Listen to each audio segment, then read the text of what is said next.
성경 말씀 말라기 1장 6절부터 14절까지 말씀입니다. 미국의 뉴욕 메트로폴리탄 미술관에 세계적인 명화들이 전시되어 있습니다. 그 많은 작품들 중에서 특별히 렘브란트나 모네, 반 고흐의 작품 앞에서는 수많은 사람들이 늘 모여 있습니다. 그런데 여러분, 흥미로운 연구가 있습니다. 그 미술관에 일하는 직원들을 대상으로 한 설문조사가 이루어졌는데, 처음에 그들이 그곳에 근무하는 것만으로도 정말 가슴 설레고 기대하는 그 마음이 있었습니다. 그런데 몇 달이 지나니까 직원들은 그림을 거의 보지 않았고, 렘브란트의 작품도 그냥 벽처럼 지나갑니다. 반 고흐의 작품도 그저 안내판 보듯이 지나갔습니다. 그림이 달라진 것은 없습니다. 사람들의 마음이 달라진 겁니다. 처음에는 감격하던 것도 반복되면 당연하게 느껴지는 것. 여러분, 이것을 심리학적으로 쾌락 적응이라고 이야기를 합니다. 여러분, 우리가 새 차를 살 때, 새 집을 살 때, 새로운 직장에 들어갈 때 가슴이 뛰는 그런 느낌이 있었는데, 시간이 지나가면서 그것이 익숙해지죠. 그리고 무덤덤하게 그런 것들을 대하는 것을 볼 수가 있습니다. 이런 것이 쾌락 적응입니다. 여러분, 인간은 좋은 것에도 익숙해지는 존재입니다. 그런데 문제는 이 현상이 신앙에서도 나타난다는 것입니다.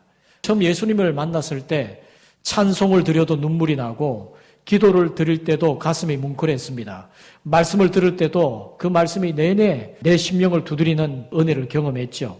그러나 어느새 예배가 익숙해집니다. 드리는 예배를 이제는 그저 관객처럼 대할 때가 있습니다. 그러니까 예배 드리는 사람이 아니라 예배에 참여하는 사람으로 전락하는, 예배는 일정표 속의 한 순서가 되고, 찬양은 익숙한 멜로디가 되고, 기도는 반복되는 말이 되고, 말씀은 들어도 삶을 전혀 흔들지 못하는 그런 글자가 되어버렸습니다. 여러분, 사탄이 가장 우리에게 원하는 것은 우리가 예배를 떠나는 것만이 아닙니다.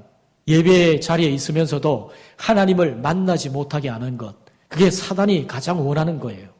여러분, 유대인 철학자요 신학자인 아브람 조슈아 헤셀이 현대인들의 가장 큰 비극을 이렇게 이야기했습니다. 현대인의 가장 큰 비극은 하나님을 부정해서가 아니라 하나님을 놀라워하는 능력을 잃어버렸다는 것에 있다 그랬습니다. 정말 깊은 통찰입니다.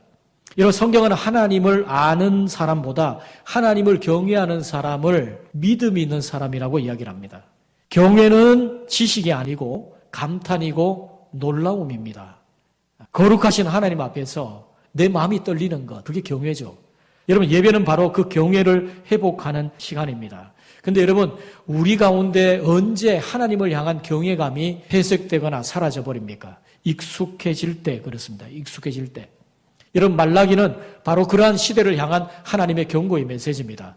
여러분, 말라기는 구약 성경 중에 가장 마지막에 나오는 책이죠. 여러분, 말라기 시대는 주전 430년경쯤 됩니다. 유다 백성들이 바벨론의 포로 생활을 하고 돌아온 지 한 100년이 지난 그때였는데, 성전을 다시 그들이 세웠습니다. 성벽도 다시 세웠습니다.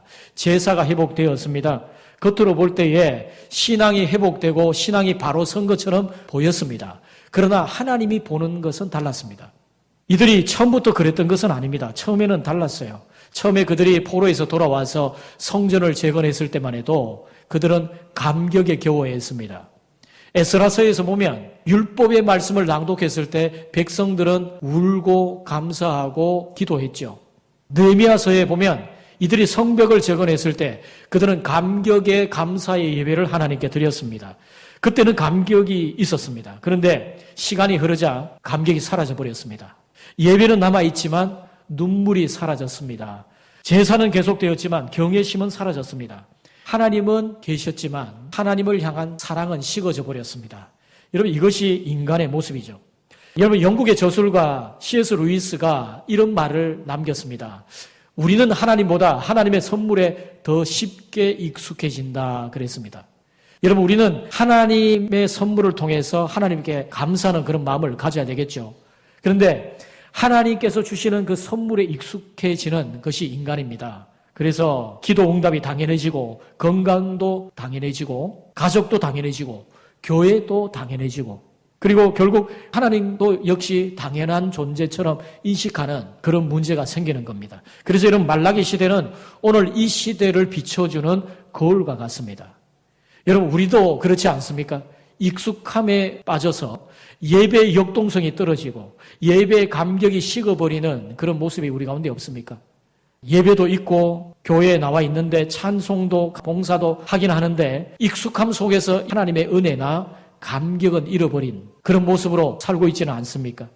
하나님께서 오늘 우리에게 물으십니다. 6절 말씀에 이렇게 말씀합니다. 내가 아버지일진데 나를 공경함이 어디 있느냐? 내가 주인일진데 나를 두려워함이 어디 있느냐? 말씀하십니다. 여러분, 말라기 당시의 유다 백성들은 하나님께 제사, 오늘날의 예배죠. 예배를 드리러 가면서 그 예배가 점점 익숙해졌습니다. 그러자 이들의 예배가 병들기 시작했어요. 병든 현상 중에 나타났던 것은 뭐냐면 하나님 앞에 드리는 희생 제물이 아까워지기 시작한 겁니다. 그래서 그들은 하나님 앞에 바칠 양을 고르기 시작했어요. 가장 좋은 양을 고르는 게 아닙니다. 가장 쓸모없고 병들고 하나님께 바쳐도 별로 아깝지 않은 그런 양을 고르기 시작했습니다. 병들고 눈 멀고 다리 절고 흠 있는 양을 고르기 시작했습니다. 그러면서 속으로는 이렇게 위안을 합니다. 어차피 다 태워서 하나님께 바칠 것인데 흠 있는 거 바쳐서 별 다를 것이 있겠는가 이런 생각을 했습니다. 좋은 양 남겨두고 병든 거 바쳐도 어차피 태워버릴 텐데 이 정도 드린다고 해서 하나님이 뭐라고 하실까? 처음에는 한 번이었습니다. 한 번이 두 번이 됩니다. 두 번이 습관이 되고 습관이 문화가 되어버렸습니다. 나중에는 제사장들조차도 이것을 당연스럽게 받아들이게 되었습니다. 여러분, 죄보다 더 무서운 것은 죄가 익숙해지는 거예요. 여러분, 다시 말씀드립니다. 죄 짓는 것보다 더 무서운 것은 죄가 익숙해지는 겁니다. 이건 더 심각한 거예요. 여러분, 오늘날 우리의 모습은 어떻습니까? 우리는 병든 양을 드리지는 않습니다. 그러나 혹시 병든 시간을 하나님 앞에 드리고 있지는 않습니까? 기도는 시간이 남으면 하고 성경은 여유가 생기면 읽고 예배는 다른 일정이 없을 때 드리는 후순위가 되어 있지는 않습니까? 그렇게 우리의 병든 시간을 하나님 앞에 드리고 있지는 않습니까? 여러분, 하나님은 우리 마음의 순서를 먼저 보십니다. 예배는 하나님을 향한 나의 사랑의 온도를 보여줘요. 내 예배의 모습, 예배의 자세가 하나님을 향한 나의 사랑의 온도가 어느 정도인지를 보여주는 겁니다. 여러분, 프랑스 소설가 앙투안 드 생테쥐페리가 어린 왕자에서 이런 유명한 말을 남겼습니다. 내가 길들인 것에 대해 너는 끝까지 책임이 있다. 여러분, 이 말은 사랑에는 책임이 따른다. 그 말입니다. 여러분, 사랑하는 사람에게는 시간이 아깝지 않습니다. 사랑하는 사람을 만나기 위해서 준비하는 것은 결코 아까운 시간이 아닙니다.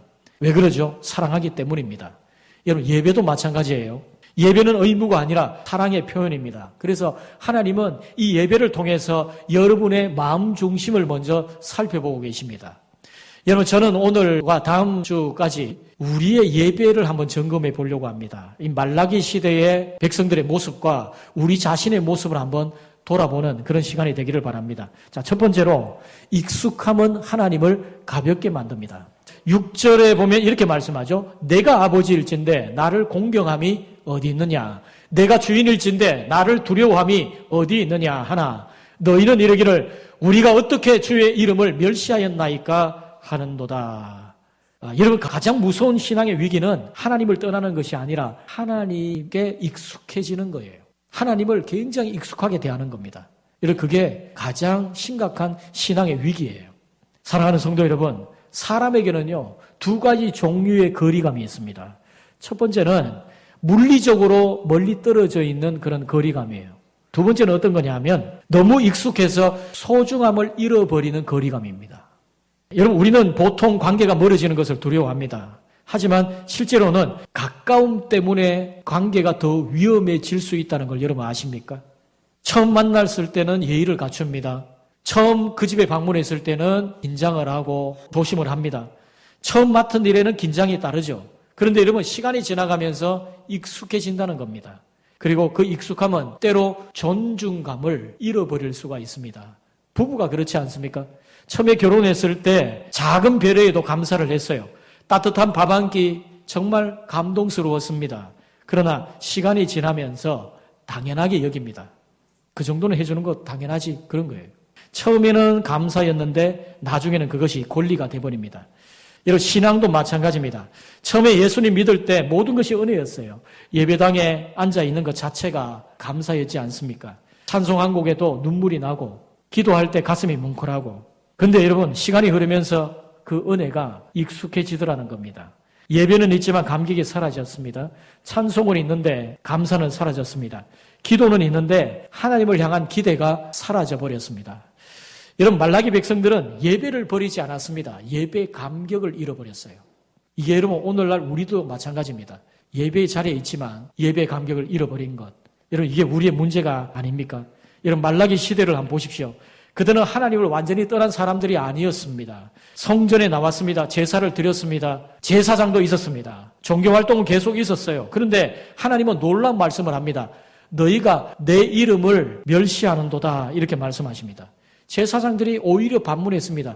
주님, 우리가 어떻게 하나님을 멸시했습니까? 이 장면이 참 중요합니다. 그들은 죄를 지으면서도 죄를 죄라고 여기지 않았습니다. 왜 그러냐? 죄가 익숙해졌기 때문에, 영적 둔감함에 빠져버렸기 때문에 그렇습니다. 여러분, 우리도 그런 위기에 있을 수 있어요. 여러분, 제가 아까 말씀드렸습니다. 죄보다 더 심각한 것은 죄를 죄로 인식하지 않는 것, 죄를 무덤덤하게 짓는 것, 그건 더 심각한 거예요. 사랑하는 성도 여러분, 가장 위험한 사람은 죄를 짓는 사람보다도 죄를 지으면서도 괜찮다고 생각하는 사람입니다. 자기 합리화 속에 있는 사람입니다. 죄를 짓고도 무덤덤하고 찔림이 없는 것, 그건 더 심각한 거예요. 이런 말라기 시대의 유다 백성들은 병든 제물을 드리면서도 괜찮다고 생각했습니다. 하나님께 남은 찌꺼기를 드리면서도 전혀 문제가 없다고 생각을 했어요. 이게 더 심각한 문제였습니다. 왜냐하면 이들은 하나님에 대한 경외감이 전혀 없었기 때문입니다. 하나님에 대한 경외감이 있었다면 절대로 하나님을 그런 식으로 대우하지 않습니다. 여러분, 하나님을 가볍게 여기는 순간 예배는 형식으로 전락합니다. 여러분, 6절을 말씀해 보면 하나님은 두 가지 관계를 말씀하십니다. 아들은 아버지를 공경한다. 그리고 종은 주인을 두려워한다. 이 두 가지를 말씀을 하십니다. 그런데 하나님이 말씀을 하세요. 나는 너희의 아버지인데 왜 나를 공경하지 않느냐? 나는 너희의 주인인데 왜 나를 경외하지 않느냐? 이렇게 이야기를 합니다. 여러분, 하나님을 아버지로 사랑하는 마음, 하나님을 주인으로 경외하는 마음이 우리의 예배에 필요합니다. 만약 하나님을 사랑하는 마음이 없이 경외하는 마음만 있으면 그거는 살벌한 예배가 되는 거죠. 근데 여러분, 하나님을 사랑하는 마음은 있는데 경외감이 없으면 하나님을 가볍게 여기는 겁니다. 그래서 여러분, 참된 예배는 사랑과 경외가 만나는 자리예요. 참된 예배 속에서 하나님에 대한 사랑과 하나님에 대한 경외가 균형을 이루게 됩니다. 우리는 그런 예배 속에서 이런 두 가지를 회복하게 되고 하나님과의 바른 관계 속에 서는 것입니다. 여러분, 제가 아까 말씀드렸던 것처럼 유명한 미술관이나 유명한 박물관에 일하던 직원들이 처음에 그곳에 일할 때 얼마나 가슴이 설레 있겠습니까? 내가 그 유명한 작품을 전시하는 그곳에 일한다. 그것 자체만으로도 정말 흥분했을 거예요. 그런데 시간이 지나면서 늘 대하던 유명 작품들, 나중에 시간이 지나니까 전혀 감각 없이 무덤덤하게 그런 작품들을 대하는 것 아닙니까? 같은 보물인데도 보는 사람의 마음이 변한 거죠. 사랑하는 성도 여러분, 하나님의 은혜도 그렇습니다. 하나님의 은혜가 작아진 것이 아닙니다. 우리의 마음이 익숙해진 거예요. 십자가가 작아진 것이 아닙니다. 십자가를 바라보는 우리의 감격이 식어버린 거예요. 여러분, 예배 회복은 하나님을 다시 크게 보는 데에서부터 시작이 됩니다. 위대하신 하나님, 놀라우신 하나님을 새롭게 발견하는 것입니다. 예배가 회복되려면 무엇부터 해야 되는가? 더 큰 목소리로 찬양해야 되는가? 예배 자리에 더 자주 나와야 되는가? 물론 그것이 필요한 사람도 있을 겁니다. 그러나 여러분, 가장 먼저 회복해야 할 것은 하나님을 다시 크게 보는 것입니다. 하나님이 얼마나 크신 분이신지, 하나님이 얼마나 거룩한 분이신지, 하나님이 얼마나 우리를 사랑하신 분이신지 우리는 새롭게 인식해야 합니다. 여러분, 이사야 선지자가 우시야 왕이 죽던 해에 하나님의 영광스러운 임재를 경험하면서 그가 이렇게 고백합니다. 화로다 나여 망하게 되었도다. 나는 입술이 부정한 사람이요. 이렇게 말을 합니다. 여러분, 하나님을 제대로 만나면 자신의 모습이 보입니다. 하나님을 크게 보면 자신의 죄가 보이고 동시에 하나님의 은혜가 보이게 되는 겁니다. 그때 예배가 살아나는 거예요. 그때 우리의 예배가 회복되는 겁니다. 우리가 하나님을 가볍게 여길 때에도 하나님은 절대로 우리를 가벼이 여기신 적이 없으세요. 우리가 하나님께 남은 것을 드릴 때에도 하나님은 결코 우리에게 남은 것 찌꺼기를 주신 적이 없고 가장 귀한 것을 우리에게 주셨습니다. 하나님께서는 독생자 예수 그리스도를 우리를 위해 내어주셨어요. 예수님은 십자가에서 자신의 모든 것을 하나님께 드리셨습니다. 완전한 순종, 완전한 사랑, 완전한 예배를 드리셨습니다. 그리고 그 예배 때문에 우리가 하나님 앞으로 나아갈 수 있게 된 줄 믿으시기를 바랍니다. 사랑하는 성도 여러분, 오늘 우리에게 필요한 것은 새로운 예배 형식이 아닙니다. 새로운 프로그램이 아닙니다. 먼저 필요한 것은 하나님을 향한 첫사랑의 회복이에요. 익숙함을 넘어서 다시 하나님을 바라보는 것이에요. 그게 우리에게 필요합니다. 여러분, 오늘 하나님께서 우리에게 물으십니다. 내가 아버지일진데 나를 공경함이 어디 있느냐?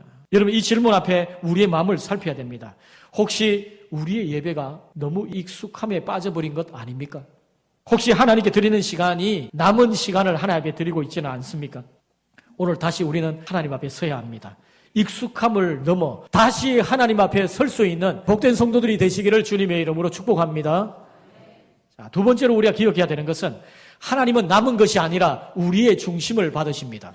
말라기 시대의 가장 큰 문제는 예배를 드리지 않는 것이 아닙니다. 그들에게 예배는 있었습니다. 제사가 있었고 하나님 앞에 드려지는 제물이 있었고 제사장이 있었고 예배의 형식이 있었습니다. 그런데 하나님께서 그들의 예배를 받지 아니하셨습니다. 하나님은 오히려 너희 중에 누가 예배당 문을 좀 걸어 잠궜으면 좋겠다 이렇게 말씀하십니다. 왜 하나님이 그들의 예배를 그렇게 경멸하실 정도로 말씀하실까? 하나님께 제물이 부족해서 거절하신 것 아닙니다. 하나님이 소와 양이 필요하신 분이 아니십니다. 하나님께서 원하시는 것은 제물보다 그들의 마음, 예배자의 마음을 보셨어요. 여러분, 병든 제물은 병든 마음에서부터 나왔습니다. 8절 말씀 우리 같이 한번 읽어보겠습니다. 만군의 여호와가 이르노라 너희가 눈먼 희생 제물을 바치는 것이 어찌 악하지 아니하며 저는 것 병든 것을 드리는 것이 어찌 악하지 아니하냐. 이제 그것을 너희 총독에게 드려보라. 그가 너를 기뻐하겠으며 너를 받아주겠느냐. 여러분, 하나님은 아주 현실적인 말씀을 하십니다. 너희가 내게 나올 때 저는 것, 병든 것, 흠 있는 것 그런 재물을 가지고 나오는데 만약 그것을 너희 총독에게 바쳐보라. 총독이 받겠느냐 이렇게 말씀하십니다. 여러분, 여기에 총독이라고 하는 것은 당시에 페르시아 제국에서 파송한 그 땅의 통치자를 말합니다. 그 땅에서 가장 권력 있고 힘이 있는 사람, 그 사람 앞에 나아갈 때에 어떻게 흠 있는 재물을 가지고 나가겠습니까? 그들은 가장 좋은 재물을 골랐겠죠. 이걸 바치면 총독이 기뻐할까? 그런 마음을 가지고 대했을 겁니다. 흠 없는 것을 선택하지는 않았을 거예요. 여러분, 그렇게 그들이 사람에게는 좋은 것 대할 줄 알면서 하나님에게는 흠 있는 것을 대했습니다. 하나님에 대한 사랑이 식은 거죠. 여러분, 이것이 하나님께서 책망하신 그 당시 말라기 시대 백성의 모습입니다. 여러분, 사랑은 상대를 향한 우리의 우선순위에서 드러납니다. 여러분, 우리는 사랑하는 사람에게 가장 좋은 것을 주고 싶어 합니다. 부모는 자식에게 가장 좋은 것 먹이고 싶어 합니다. 왜? 사랑하니까. 자녀는 부모에게 가장 좋은 것, 귀한 것 드리고 싶어 합니다. 왜? 부모를 사랑하기 때문에 그렇습니다. 사랑하면 찌꺼기 주지 않습니다. 사랑하면 남은 것 주려고 하지 않습니다. 사랑하면 최우선순위로 가장 좋은 것 주려 할 겁니다. 여러분, 제가 몇 달 전에 어느 목사님의 설교를 들었는데 설교의 전체 내용은 아니고 그 설교에서 중요한 한 부분을 보여주는 소추 영상이었는데 그 영상을 보다가 참 오늘 이 설교의 내용과 너무 적절하게 맞는 내용이 있어서 제가 소개를 해드릴게요. 내용은 이렇습니다. 한 교회가 주차장이 없어서 애를 먹을 때였어요. 주차 공간을 필요로 하며 구하고 있었는데 그런데 그 교회 바로 옆에 빈 공터가 있었습니다. 쓰지 않는 공터. 그러니까 이 교회에서 그 공터 주인에게 찾아가서 그 공터를 좀 사용할 수 있게 해달라. 우리가 필요하면 비용을 내겠다. 이렇게 이야기를 한 겁니다. 그 공터 주인은 예수를 믿지 않는 불신자였어요. 아무 대답도 하지 않습니다. 교회에서 계속 노력하고 기도하고 애를 쓰는 가운데 어느 날 그 공터 주인에게서 연락이 왔어요. 뭐라고 연락이 왔냐면 공터를 쓰라는 겁니다. 그것도 공짜로 그냥 쓰라는 거예요. 여러분, 그런 호의가 어디 있습니까? 얼마나 감사한 일입니까? 그런데 단 조건이 있었습니다. 1년 52주 중에서 51주만 써라. 한 주는 쓰지 마라. 이렇게 이야기를 했어요. 뭔가 사정이 있을까? 그랬을 수도 있겠죠. 처음에 교인들이 너무나 감사했습니다. 아니, 저렇게 마음 좋은 주인이 다 있나? 예수도 안 믿는 사람이 어떻게 저렇게 호의를 베푸나? 처음에는 감사했어요. 근데 1년이 지나고 2년이 지나고 3년이 지났습니다. 여러분, 등 따쓰고 배부르면 그때부터 욕심이 무한정으로 생기죠. 성도들 사이에 불평이 나오기 시작했습니다. 아니, 그 사람 주차장 쓰게 하려면 52주 다 쓰게 하지 왜 한 주를 못 쓰게 할까? 이유가 도대체 뭘까? 참 이상하잖아요. 그죠? 51주 주차할 때는 괜찮은데 한 주를 주차하지 못할 때는 막 주차 혼란이 대혼란이 일어나는 거예요. 쓰다가 거기 익숙해졌다가 안 되니까 엄청나게 많은 문제가 야기된 겁니다. 그래서 교회 대표자가 그 주인에게 찾아가서 이야기를 합니다. 정말 우리에게 이렇게 부지를 마음껏 쓰게 해주셔서 너무 감사한데 왜 1년에 52주 중에서 51주만 쓰게 하시는 그 이유가 있습니까? 52주 다 쓰게 해주시면 안 될까요? 우리가 비용을 좀 지불하기를 원하는데 그렇게 해주면 안 되겠습니까? 그러니까 이 불신자 땅 주인이 하는 말이 이렇게 말을 합니다. 아니, 한 주라도 못 쓰는 그날이 있어야 그 땅 주인이 누구인지 알고 쓸 거 아니에요. 이렇게 말했어요. 여러분 이해가 되십니까? 한 주라도 그 땅을 그 주인의 마음대로 할 수 있는, 그래서 주인이 빌려주지만 그래도 그 땅을 빌려 쓰는 사람이 한 주라도 내 마음대로 쓰지 못하는 날이 있어야, 주인의 뜻대로만 쓸 수 있는 날이 있어야, 그래야 이 땅이 주인이 있는 땅이구나, 우리는 그 주인의 호의로 이렇게 무료로 땅을 쓸 수 있는 것이구나, 이게 알 거 아니냐 그 말이에요. 여러분 이해가 되시죠? 여러분 하나님께서 에덴 동산에 왜 선악과를 만들어 놓으셨습니까? 여러분 우리가 신앙생활을 하다가 좀 이제 성경을 읽기 시작하고 믿음이 좀 생기면서부터 갖는 질문이에요. 왜 하나님이 그 선악과를 만들어가지고 인간이 죄에 빠지게 만들었냐 그 말이에요. 하나님이 선악과를 만들어 놓으셨습니다. 동산의 모든 실과를 네가 마음대로 먹어도 되는데 동산 중앙에 있는 실과는 함부로 따먹지 마라. 먹는 날에는 반드시 죽으리라. 하나님이 선악과 열매는 못 따먹게 하셨어요. 왜 그랬느냐? 여러분 이유가 동일한 원리입니다. 이게 보세요. 아담이 그 선악과 바라볼 때마다 뭘 기억해야 됩니까? 내가 함부로 하지 못하는 그 선악과 바라볼 때마다 뭘 생각해야 됩니까? 에덴 동산에 살 수 있는 것은 하나님의 은혜구나. 내가 이 에덴 동산의 진정한 주인이 아니라 이 에덴 동산의 진정한 주인은 하나님이시구나. 그것을 인식하게 된다는 겁니다. 여러분 주일 성수도 마찬가지입니다. 여러분 십계명에 보면요, 출애굽기 20장 8절부터 10절에 이렇게 말씀합니다. 안식일을 기억하여 거룩하게 지키라. 엿새 동안은 힘써 내 모든 일을 행할 것이나 네가 마음대로 최선을 다해서 일을 할 것이나 일곱째 날 그 안식일 날만큼은 여호와의 안식일인즉 네가 거룩하게 지켜야 된다. 이렇게 말씀하셨어요. 다른 날은 네가 마음대로 써도 되지만 안식일, 오늘날에 말하면 주일 아닙니까? 주일은 하나님께서 딱 정해놓으신 날입니다. 그래서 우리가 예배 나와서 주일 성수하면서 주님 앞에 예배 드릴 때마다 주일을 나와서 우리가 어떤 생각을 해야 됩니까? 하나님, 모든 날의 주인, 내 삶의 주인이 하나님이십니다. 내게 맡겨주신 모든 시간, 내 것이 아니라 하나님의 것임을 인정합니다. 그게 바로 주일 성수예요. 여러분 이거 제대로 기억하면 우리 주일 성수 퐁당퐁당 함부로 못합니다. 왜냐하면 시간의 주인이 내가 아니거든요. 여러분 이건 11조 원리에도 그대로 적용이 됩니다. 여러분 하나님이 돈이 부족해서 우리에게 11조를 원하십니까? 그거 아닙니다. 하나님이 그 11조를 통해서 그것 있어야 나의 물질의 주인이 하나님이심을 인정하는 것 아닙니까? 최소한의 하나님이 규정하신 규정이죠. 그걸 드림으로써 하나님, 내 삶에 주어진 모든 물질의 진정한 주인이 하나님이심을 고백합니다. 그 고백으로 드리는 거예요. 정말 11조는 하나님의 것임을 알고 우리가 구별하여 드리는 겁니다. 그걸 통해서 내 삶의 공급자 되신 하나님, 내 삶의 모든 것의 주인 되신 하나님을 내가 인정하는 고백으로 예물을 드리는 거예요. 그게 여러분 11조의 정신에 들어가 있어요. 안식일의 정신에도 들어가 있어요. 주일 성수의 정신에도 그게 들어가 있습니다. 시간의 주인, 내 삶의 모든 것의 주인 되신 하나님을 인정하는 고백이 그 속에 담겨져 있는 거죠. 여러분, 내 시간이 아니지 않습니까? 주일을 하나님 앞에 드리는 것은 삶의 모든 것이 하나님의 것임을 인정하는 거예요. 때론 부담이 되어도 그 시간에 나와서 나의 삶의 진정한 주인됨을 고백해야 됩니다. 그래야 그 예배가 회복이 되고 예배가 역동성이 있고 하나님 주시는 은혜로 세워질 수 있어요. 여러분 6절 하반절에 이렇게 말씀합니다. 내가 아버지일진데 나를 공경함이 어디에 있느냐? 내가 주인일진데 나를 두려워함이 어디에 있느냐? 너희가 나를 진정한 아버지로 대하고 있느냐? 너희가 나를 진정한 주인으로 대하고 있느냐? 오늘 이 말씀을 주님이 하고 있습니다. 하나님의 주인 되심을 의식하지 않으니까 하나님을 하찮게 대우하는 겁니다. 왜 그들이 병들고 절고 흠 있는 양을 골라서 하나님 앞에 드렸겠습니까? 하나님을 가벼이 여기게 된 거예요. 하나님이 익숙해지니까 하나님을 그렇게 하찮게 대해도 되는 존재로 인식하게 된 것입니다. 여러분, 유다 백성들의 그런 병든 마음으로 병든 재물을 하나님께 가지고 나온 거죠. 하나님을 사랑하지 않으니까 마음에도 없는 재물을 하나님께 드린 것입니다. 여러분은 하나님은 그런 대우를 받으실 분이 아니십니다. 하나님은 우리의 가장 좋은 것, 가장 귀한 것을 받으실 만한 가장 위대하신 분이세요. 가장 귀한 하나님을 가장 귀하게 대우해 드리세요. 여러분의 일상의 삶 속에서 하나님을 여러분의 삶의 최우선순위로 모십시오. 나를 존중히 여기는 자를 내가 존중히 여기고 나를 멸시하는 자를 내가 경멸하리라. 하나님을 존중히 여기는 자를 하나님이 존중히 여기신다고 말씀합니다.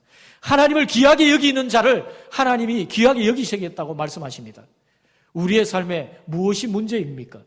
내 삶에 하나님의 축복이 왜 메말라 버렸습니까? 여러분, 이유가 뭡니까? 하나님이 여러분의 삶에 최고가 맞습니까? 하나님이 점점 여러분의 삶에 후순위로 밀려가는 것 아닙니까? 하나님을 가볍게 대하고 하나님을 아무렇게나 대해도 되는 분인 것처럼 우리가 하나님을 그렇게 대우할 때 우리의 인생에 하나님의 축복이 메말라가요. 여러분, 하나님은 우리의 최고를 받으실 만한 최고이신 분이십니다. 여러분, 예배는 의무가 아니라 사랑입니다. 예배는 하나님께 드리는 가장 귀한 헌신입니다. 우리의 인생에서 예배가 바로 서면 모든 것이 바로 서게 됩니다. 여러분 인생에 문제가 생기고 내 인생이 뭔가 모르게 표류하고 있다. 뭔가 답답하다. 내 인생에 뭐가 문제인가? 그럴 때에 예배가 바로 서면 모든 것이 바로 서요. 왜냐하면 이 예배를 통해서 하나님은 하나님에 대한 사랑이 회복되고 하나님의 경외감이 회복되어지고 그렇게 되기를 하나님 원하시기 때문에 그렇습니다. 사랑하는 성도 여러분, 사랑은 남은 것을 주지 않습니다. 가장 귀한 것을 주죠. 여러분, 예배는 하나님께 드리는 가장 귀한 헌신입니다. 우리의 인생에 예배가 바로 서면 우리의 인생의 모든 것이 바로 서게 되어 있습니다. 사랑하는 성도 여러분, 익숙함을 넘어 다시 하나님께로 바로 설 수 있기를 주님의 이름으로 축복합니다. 그럴 때에 여러분의 인생은 모든 것이 바로 잡히게 되고 하나님의 축복의 문이 열리게 될 줄 믿습니다. 여러분, 그러한 복된 성도들이 되시기를 주님의 이름으로 축원드립니다.